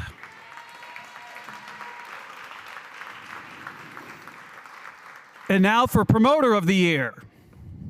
And the nominees are our very own Greg Bell of Guthrie Bell Productions, Ted Etal of Step Up Presents, Mona Gola of Music Haven Concert Series, Peter Lesser at The Egg, and Margie Rosenkrantz of Eighth Step. And the 2020 Promoter of the Year is Greg Bell, Guthrie Bell Productions. Greg's in the house tonight, as you just saw earlier. All right, the Eddies Award nominees for Live Production Crew of the Year. Now, let's be honest. I mean, the musicians and the live production people have been affected the most by this pandemic, so we send all our love out to all of them. And the nominees are Aces, Albany Audio, Dennis Entertainment Group, High Peak Sound, Live Sound Inc., Specialized Audio Video Incorporated. And the winner is High Peak Sound. Roger and Christine are in the house tonight running our sound and lights. Thank you guys very much. The Eddie's Music Award nominees for Music Recording Studio of the Year are AAA Recording Studio, Blue Sky Recording, Don Fury Recording Studio, Highland Recording, Over It, White Lake Music and Post. And Recording Studio of the Year is Over It Studios.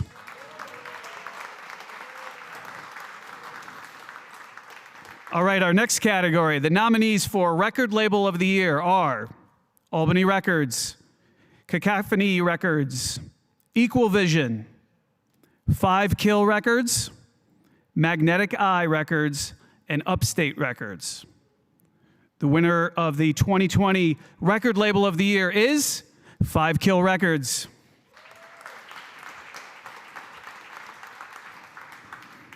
And now, the Best Hang nominees.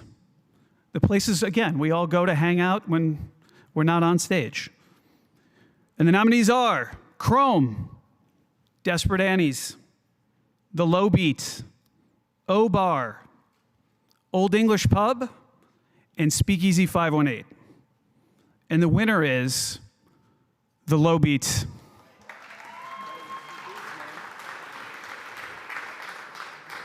All right. So now we're in the final home stretch of tonight's broadcast. We're going to mix it up a little bit here, and I'm going to turn things back over to Andy and Jeff for our final panel. Gentlemen.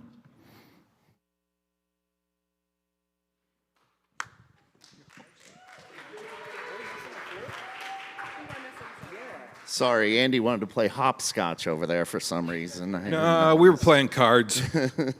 I lost. Thank you, and congratulations to all of the winners in the latest nominee category there. Christine, congratulations on winning for High Peaks Event Production. Thank you, sir. And Sal will get that name right eventually. Well, it's taken me forever. Don't go changing it on us, okay? But you've got so much going on, and this is Christine Sharp from High Peaks Event Production, speaking on our fourth panel here this evening. And we have David Bourgeois, right? Did I get that right? Hi, Dave. Still got to do that voiceover stuff, and that's one of the things they do over at White Lake. Give me a call. Okay. Person that exhausts me just from knowing all that he does, that is Brian Brundage.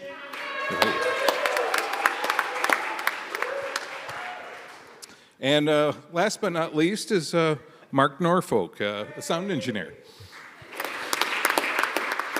So I guess, it has never been more important to have a background in production and maybe keeping that up to date and getting all of the entertainment out to a world that can't get out to the world. So we'll start talking about that. Christine, I know with your award-winning company, High Peaks Event Production, you guys immediately shifted into the live streaming world. We did, absolutely. We were fully geared up for an amazing summer. We bought tons of gear. We'd hired new employees, and I think they were there maybe 3 or 4 weeks, and we said, oh, sorry, there's no more events. So yeah, we did. We switched over to live streaming. We learned video production, so now we have video production we can add to our event production list. But the thing I'm most proud of that we did during the live streams was during the holiday season, a lot of people were down. We had no idea when COVID was going to be done, so we did a thing called Hope for the Holidays. And we did a weekly concert series. Bands came in and played a sound stage we set up in our warehouse, and we streamed it. And we raised $6,500 for Save Our Stages and Brunited during the Hope for the Holidays. Yeah. Saving the stages are very important.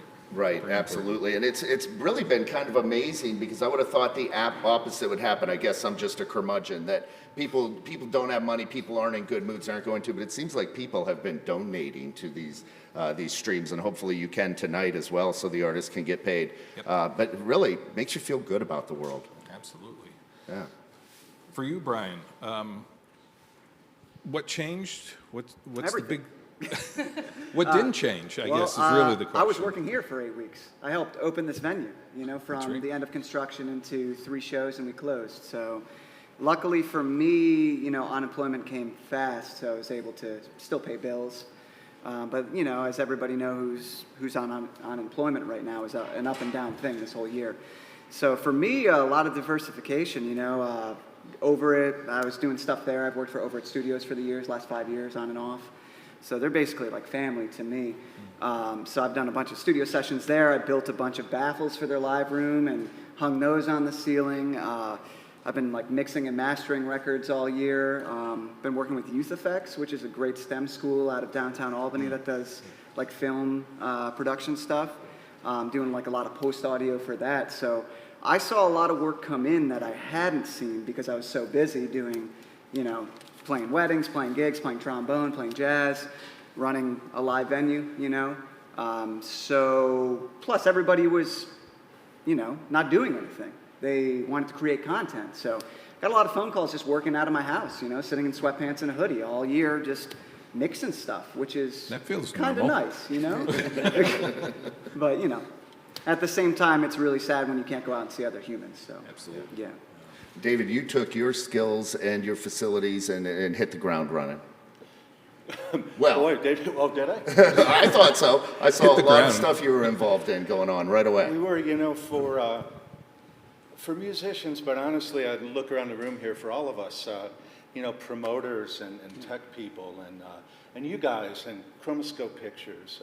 We're all in fields not necessarily just to make a lot of money, you know. We're in these fields because we're passionate about the thing that we do. When COVID happened, it took that away from musicians, you know, at least at the surface level.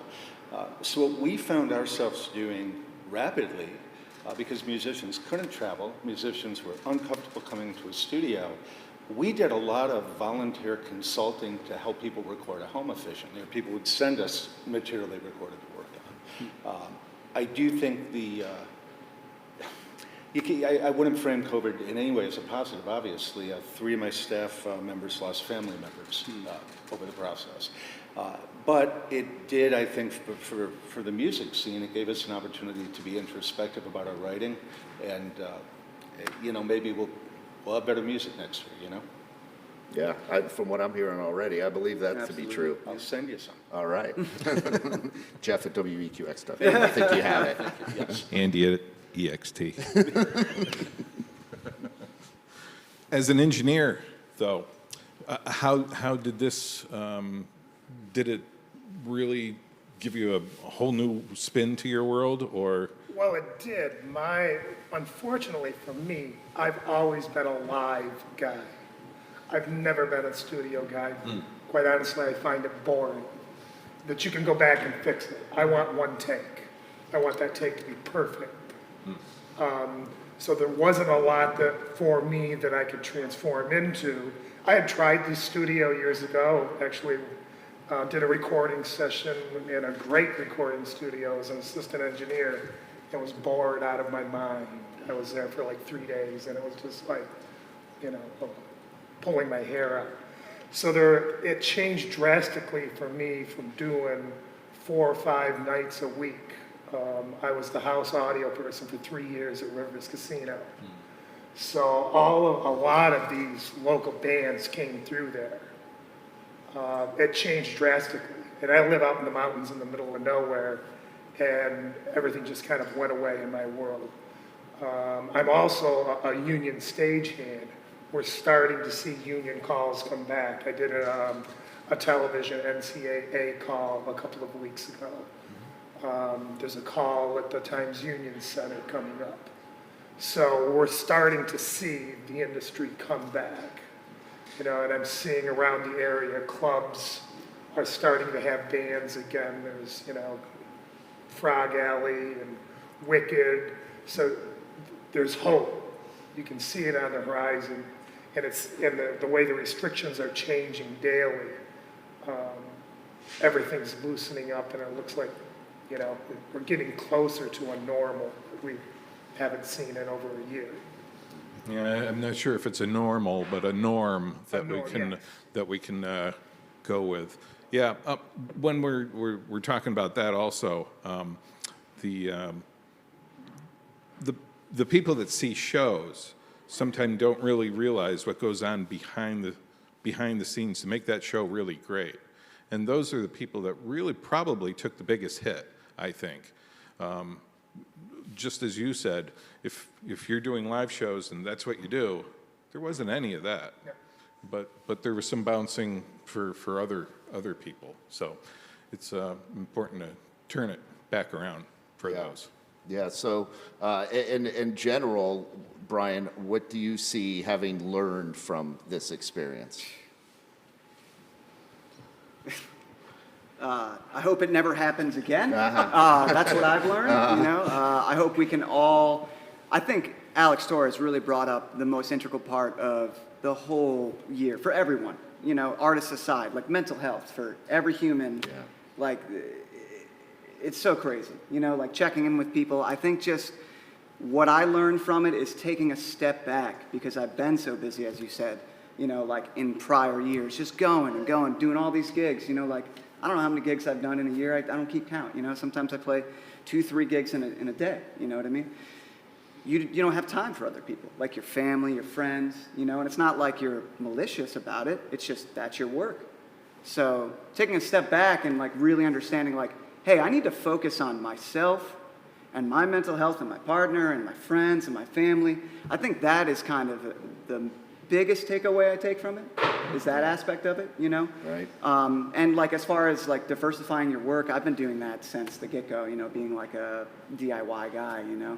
I feel like in this industry especially, diversification is key, you know? And that's kind of it. Awesome. Yeah. David, anything you want to add? Yeah, definitely family. You know, it perspective, right? Prioritization. You know, having, like Brian said, you know, we don't intentionally not invest time with our families in those kind of priorities, but we do get caught up in the work that we do. So the best thing for me in this was my wife's super supportive of the crazy music stuff that we do, and like getting to just spend time with her and family is great. Yeah, that's so true. Like, we all owe a lot to our families, because crazy hours of the day, and you work with your husband, so you did it the right way, or maybe not. Yeah. Anything that you two would like to add? It was interesting because we were home and we started a little homestead, you know, we raised pigs, we had chickens, and it was really cool to actually spend all that time at home and to be with my kids and to see my husband more and have holidays. Like, hi, New Year's Eve? Like, who gets to spend New Year's Eve with their family? Like, wow, that was so cool. And I was enjoying that, and then I started getting nervous. I wasn't going to want to go back to work. But then we did that show at Frog Alley recently. I think it was one of the first live concerts locally, like with a band and people sitting there watching. And while I was there, I went, oh yeah, yep, I love music. I miss being a part of all of this. And yeah, trying to find that balance now, knowing like, okay, maybe we do need a little more balance between family and the work. But yeah, it was amazing to be back and being in front of a band again. It's kind of funny how we have to explain a concert, like, you know, you describe with people and music, people, you know? like actually in front of the band. There's different levels, I guess, that we've come to know. Is there a now. TV screen? Yeah, behind the band. Behind the band. All right. Well, I don't want to speak on behalf of Andy, but I'm honored to have been asked to be a part of these panels. I feel like I learned a lot. Hopefully people at home learned a lot. And what I absolutely love about the Eddies and what we found with the first one was bringing all of the different people together, because we kind of roll in our circles, but to get to mingle with as best as we can this year, people from different genres and from different radio stations. I'm so glad to be a part of this. This has been great. You know, with the Eddies and Jim and Sal, the whole thing, it's very important to do this for our music scene. And it's not just about the winners, it's about everybody. It really is. And now maybe even more so as we come out of this COVID thing and go to live shows again. All right. Yeah. Well, I think Garland went into the van of Cersei and got himself a new wig from their collection. Yeah, I'm pretty sure Garland took all of Cersei's wigs. They should check So let's throw things over to our fan day. Let's hear it for Garland doing such a fantastic job this evening with the Eddies. Yeah, man. Thank you very much, brothers. Yo, show some love for Jeff and Andy. They're doing it, killing it. They killed it. They killed it there. They killed it. All right, before we turn it over to our last performer of the evening, you know, even though I'm from Brooklyn, not Jamaica, right now I'm going to do a couple of shout-outs. Again, we happen to be standing in, I'm going to, for lack of a better term, as I always kind of say, this is Proctors North, what we call it, but this is Universal Preservation Hall. Let's give a big hand to the staff for doing a great job here at UPH. Now, I have the honor of working alongside so many other amazing musicians and producers, promoters, to host a rock camp here for 2020. If you like more information, make sure you check out UPH, Universal Preservation Hall.org, or go to Proctors and it will hyperlink you to Rock Camp 2021. It gives young performers the experience and the opportunity to collaborate while developing leadership, self-esteem, encouraging creative expression through, of course, music. We have 2 exciting weeks. You can form a band, write and compose. Make sure that we kind of dissect some amazing cover material, and then they will perform a concert. Yeah, man. They will perform a concert right here in the Great Hall. So if you like more information, please check out UPH, universalpreservationhall.org, or go to Proctors, and it'll hyperlink you to UPH. All right? So that's one thing. I'm also going to take an opportunity to give a big shout out. Since I happened to screw up the name earlier, I must be thinking about something else. It's not ChromaCast, it's ChromaScope. They're the ones making it possible for us to watch it online, because without them, we'd be out on the street doing something else. Blood fire, I tell you. All right. Thank you. This part is amazing. The true essence of representing the 518 is about to go down right now. Tonight, our panelists have shared how they pivoted and interacted with fans during the pandemic. Jocelyn and Chris met their fans live on Facebook every night of the pandemic, with couch concerts, trivia nights, even cocktail drinks. Hey. Tonight, they lead all 2020 Eddie Music Award nominees with 4 nominations. Their band has charted 3 consecutive commercial radio singles in the Billboard Adult Alternative Airplay Top 40, taking 2 records to #1 on the Jam Band Top 30 Albums chart, and appeared nationally on NBC's Today Show. I need everyone to make some crazy noise representing the 518s for Jocelyn and Chris. Thank you guys so much. What's up, Eddies?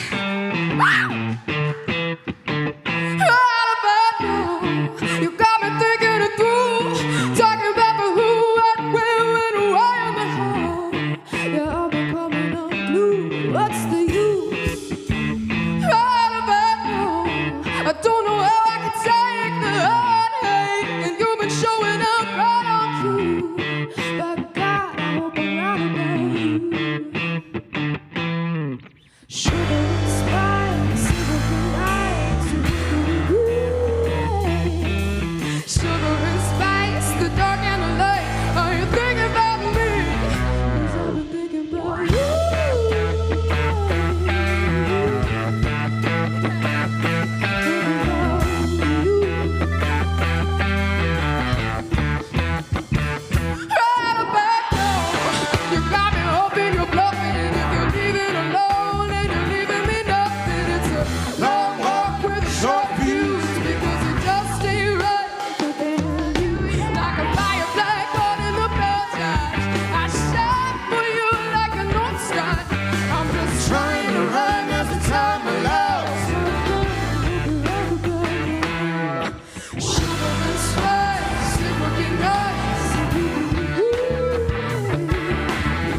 thinking about you.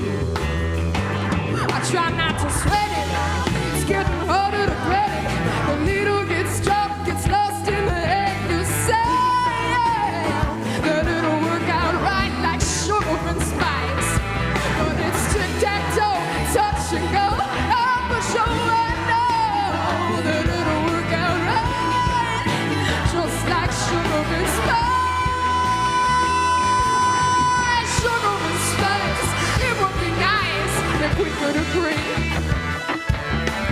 Sugar and spice, the dark and the light.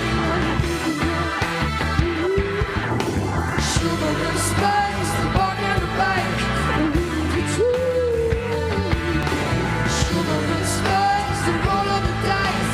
What can I do?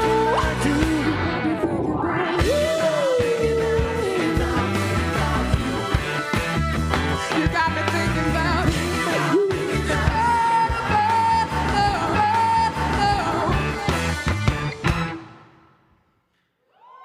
Woo! Thank you.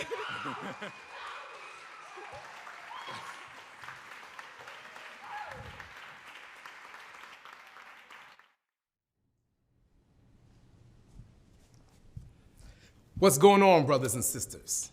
Right now, I'm standing in front of the wall, the Thomas Edison Capital Region Music Hall of Fame. This is an awe-inspiring experience to be in front of the legends of the 518. You have to check it out here at Universal Preservation Hall. The goal is to fill this corridor from the floor to the ceiling. And of course, we'll give you a step ladder so you can check everyone out.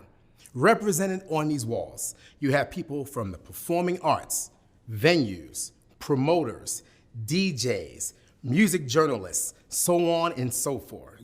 So you gotta make sure you check this out. This is amazing here at Universal Preservation Hall. In fact, take out your calendars and put down Thursday, October 28th, because we have our 2021 Hall of Fame induction ceremony. You don't want to miss that. And if you have a chance, since you're at the website, hey, why don't you make a plan to come on down and check out the artists that we currently have on the wall representing the 518. All right, so we hope you're having a good time. And right now, I'm gonna send the microphone back up to the Great Hall to my brother, Jim Murphy, so he can close out the evening for the last set of awards. Peace.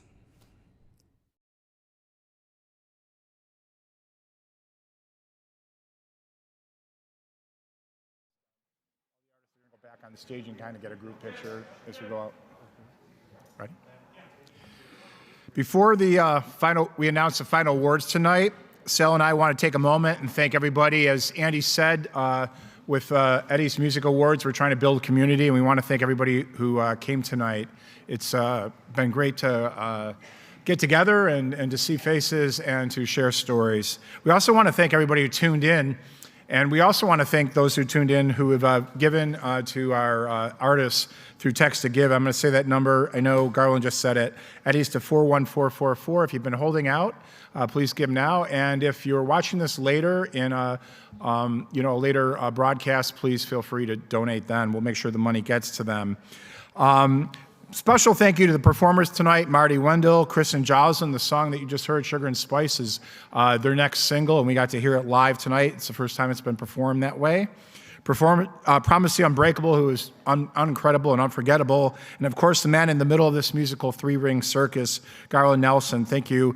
Everybody give them a hand again.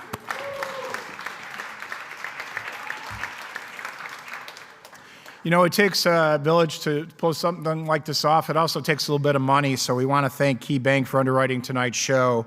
And we want to thank the behind-the-scenes crew here, who names will show up in the credits, all the folks behind the scenes.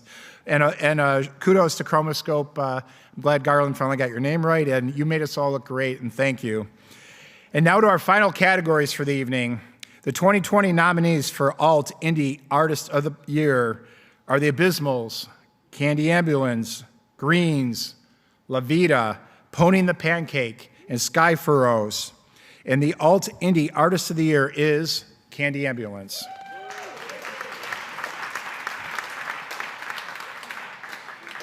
Our Punk Hardcore Artist of the Year nominees are Blood, Blood, Blood, Brick by Brick, Eternal Crimes, Misty Girl, Prince Daddy and the Hyena, and Spell Runner. And the winner is Prince Daddy and the Hyena.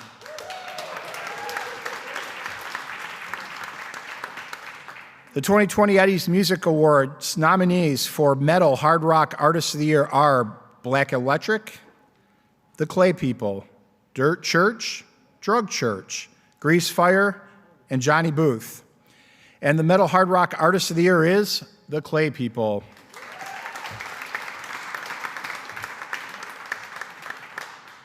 Our Jam Band of the Year nominees are Ampavine, Annie in the Water, Glass Pony, Hartley's Encore, Let's Be Leonard, and The Purple Stuff. And the Jam Band of the Year is Let's Be Leonard.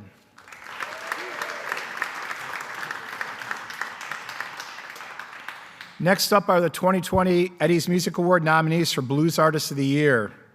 Amy Ryan Band, Annie and the Hedonists, the George Fletcher Blues Band, the Resonators, Soul Sky, and Wild Blue.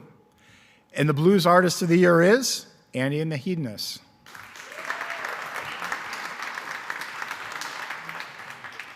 This year, the Eddie's Music Award nominee for Americana Artist of the Year, they are Eastbound Jesus, the Lazy Sons, the McCrells, the Nellies, North and South Dakotas, and Zan and the Winterfolk. And the winner is Eastbound Jesus.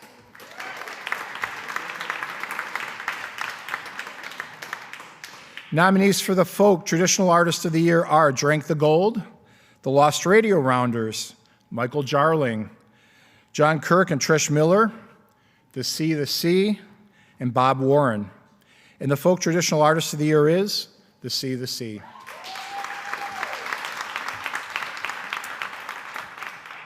R&B Soul Artist of the Year nominees are The Age, Charles O'Moore, Pink Noise, Lee Ray, Solie Had, and the Victory Soul Orchestra. And the R&B Soul Artist of the Year is The Age.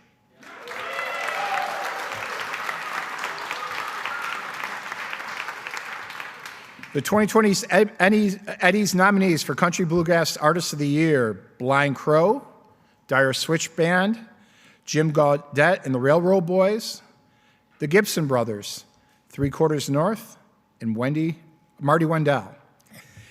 And the winner of the Country Bluegrass Artist of the Year is the Gibson Brothers.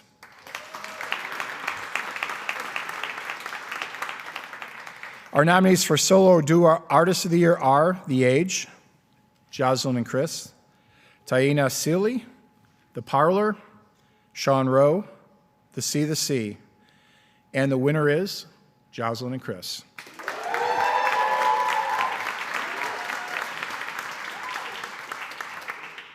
Our nominees for Rock Pop Artist of the Year are Jocelyn and Chris, Bear Grass, Girl Blue, Surzy, State Champs, and Wild Adriatic.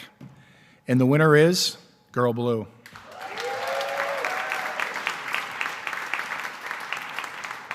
We're in the final stretch. The last three categories have 8 nominees. They're record, album, and video of the year. And the judges feel that there's so much good work in the market, we'd like to nominate 100 artists, but we expanded to 8 in these categories. For music video of the year, the nominees are Jocelyn and Chris, Out of My Head, Taina Asili, We Are Rising, Buggy Jive, Another Song About the Moon, The Clay People, Jenner X, Front Biz, Little Mutants, Joe Manson and the Midnight Revival Band, Blood, Grain, and Cocaine, and Pencil Dive for the Cricket Man. And the winner is, Prince Daddy and a Hyena for Lauren. And video of the year is Jocelyn and Chris for Out of My Head.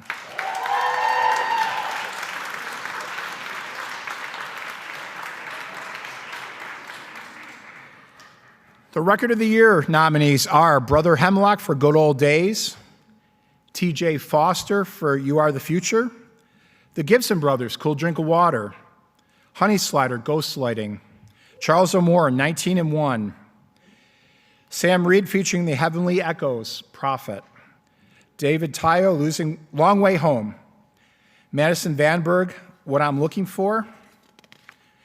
And the 2020 record of the year is the Gibson Brothers, Cool Drink of Water.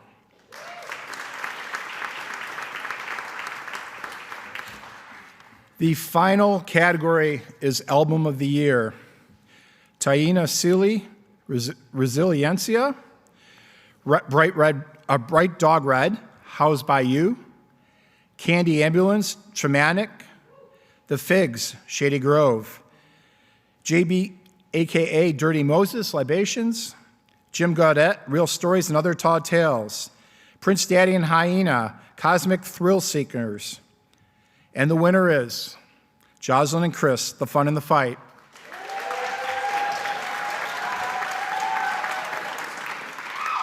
Congratulations again to all the nominees, over 150 tonight, and the winners in the 34 categories. Congratulations to all the winners who are present. We have awards to give you. Come and see me. For those watching online who won tonight, we will mail you your awards. I think that wraps it up, Garland. Let's go into the closing discussion. Bye. This is overwhelming, but we're going to take a moment to give a big shout out to all of our COVID protocol guests up in the upper back. So give them a big round of applause. They're in the house representing for us. We cannot wait when we can fill every single venue with live music again. If you feel me on that at home, I suggest you say amen real loud, even if you don't say amen. Because we cannot wait to get back performing in front of you. And tonight, you got a little snippet of what we're looking forward to in 2021. My whole reason to be honored in hosting tonight has everything to do with literally what happened back in 2019. My daughter, when the band, we were honored to share the award, my band and the R&B band, and as well as whatever, I don't even want to say it because there's no real way, there's no competition amongst us.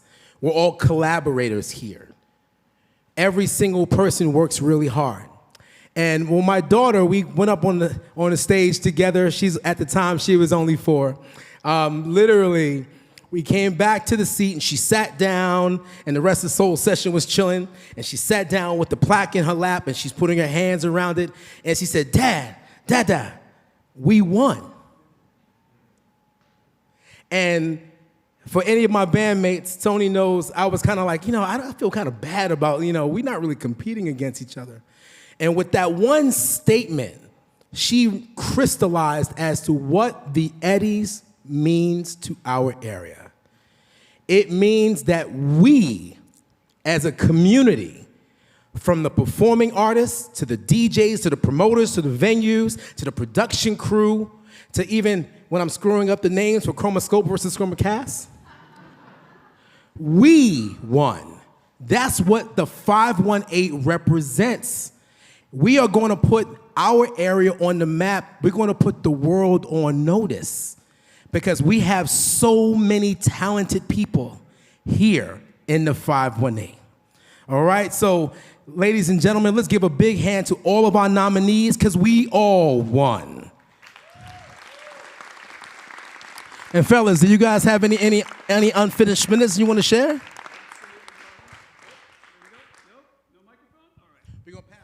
We'll do it that way. That sounds good. All right, so we're very excited to announce that the Eddies are going to be coming back in person later this year. Obviously, all things COVID restricted, it'll be better. But our first awards show that we're going to be doing is the 2021, right? 2021 Hall of Fame induction ceremony, which will take place on Thursday, October 28th, right here at Universal Preservation Hall. We will let everybody know very soon who the Hall of Fame induction nominees are. Jim, who else are we doing? 2.5 weeks later, the 2021 Eddie Music Awards will be back here at UPH on Sunday, November 14th. Mark your calendars. Thank you to Garland. Can we give it up to Garland one more time, please? The man, the myth, the larger-than-life legend, Thanks again to everybody who joined us tonight. Sal and I really hope you guys are all still out there making music. We hope to see everybody very soon in person. It's good to see all these humans in 3D again. I want to thank all the musicians. I want to thank all of the panelists and everybody out there, everybody watching at home, and all the people in the audience here. It's been fantastic. Thank you guys, and we're looking forward to doing it again in person very soon. Good night, everybody. Thank you very much. 518. 518.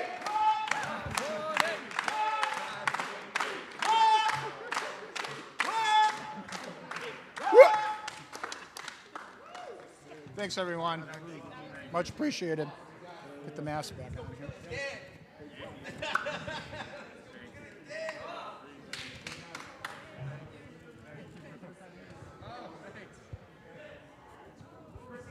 Broadcast is over. Congratulations, everybody. Thank you very much.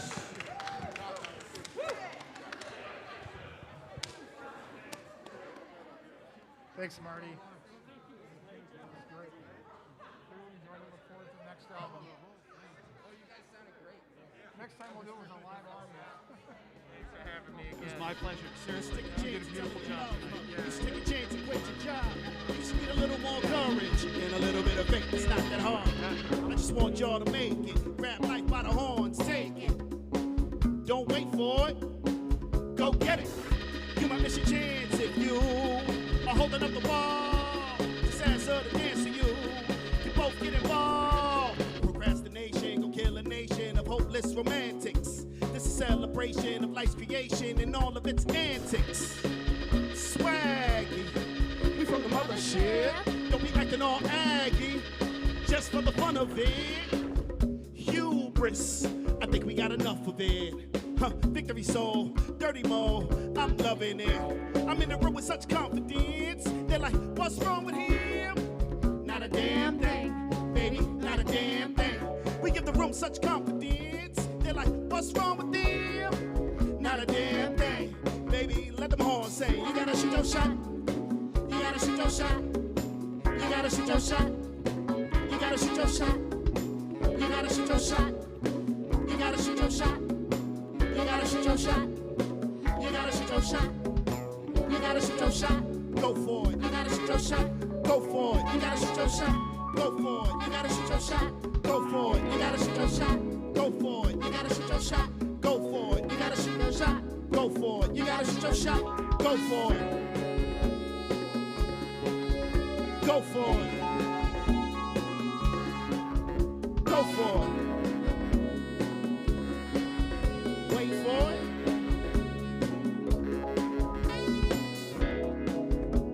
How y'all feeling, Victory Soul? Yeah, man. Palace Theater, what's up? Yeah.